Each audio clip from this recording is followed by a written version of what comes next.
protesters and authorities have clashed, where authorities have fired rubber bullets to disperse sections of the crowd. Our North America correspondent Lauren Day has more from Los Angeles. Well, we've been reminded time and again this week just how quickly things can go from relative calm to absolute chaos. We were down at the Federal Building not that long ago and everyone was there just peacefully protesting, and then all of a sudden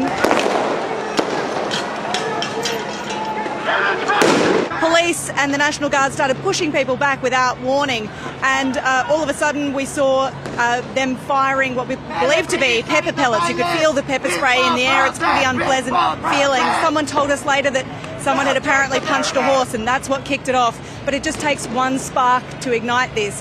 Right now we can hear bangs going. You just heard one then. I think that's a flashbang grenade. You could see the flash at the same time. We've also seen tear gas deployed. So what started as a very peaceful day has now devolved into something quite chaotic. People are being moved along. Apparently the LAPD has issued more of those bangs. It's pretty chaotic here. But the LAPD has issued these alerts, dispersal orders, warning people to get out of the scene and telling them that they have authorised the use of less lethal force. That's because they say people are throwing rocks and bricks. We haven't seen any sign of that.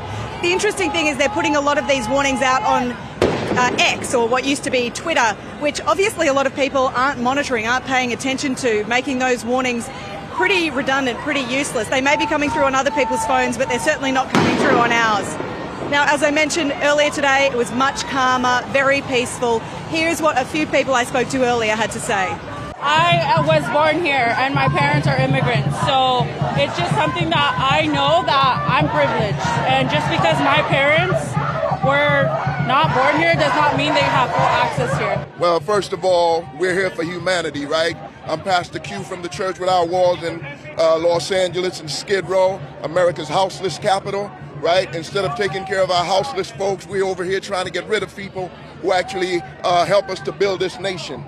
The message to Donald Trump is to stop breaking families apart. We are here, hard workers, Mexicans. We are not illegal. No human is illegal, and no human should ever be illegal, Donald Trump. We can see smoke down on the streets, not clear what that's from, whether that's from tear gas, whether it's from these flashbang grenades, any kind of other weapons, dispersal weapons that police are using, or whether it's, people doing burnouts, which they have been doing a lot. It's very chaotic, and they are still letting some traffic through, and it's pretty unsafe on the road. Thankfully, we're out of harm's way. Now, this is just one of many of these protests right around the country today that are taking place in almost every state.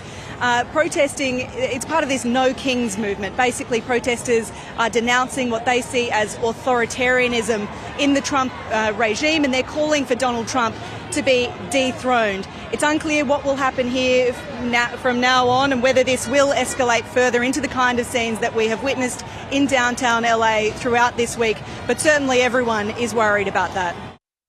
Some No Kings protests in other parts of America have turned violent. In Philadelphia, police started violently removing people from a road after they were told to move on. 3 demonstrators were arrested.